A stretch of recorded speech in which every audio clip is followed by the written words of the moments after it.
watching Nightside on Fox 9, your only news at 9 p.m.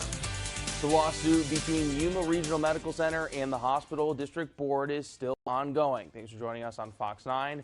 I'm Adam Klepp. That means property owners in Yuma County are still being taxed. Today I spoke with both sides about where things stand and tried to get to the bottom of this local blame game. Humans continue to pay as YRMC and the district board argue over the details of their current lease. Hospital District Board 1 Chairman Jeffrey Polson is requesting the Yuma County Board of Supervisors approve another property tax of over $1.1 million, saying it's mainly to cover legal fees. The only sources of funds we have is from our tenant, which has refused to pay our legal fees, and otherwise we have to tax the district in order to administer that district. Polson says property owners in Yuma County are taxed based on the value of their property.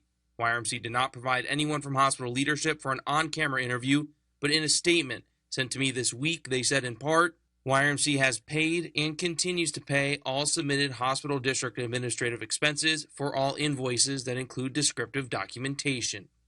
Polson says the invoices for the legal fees don't have, quote, descriptive documentation because the invoices contain information that falls under attorney-client privilege. He adds that more tax was levied this summer because he and the board have to prepare for a formal trial in March of 2023. Polson says if the district board wins a lawsuit, they hope to get the money taxed back into the pockets of Yumans. Danny Bryant is a former member of the hospital district board.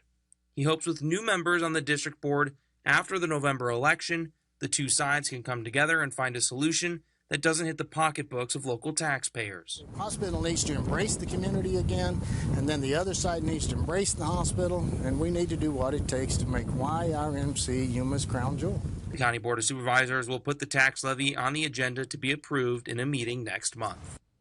In the full tax levy letter sent by the district board to the Board of Supervisors and the full YRMC statement on the tax, both available on our website, kyma.com.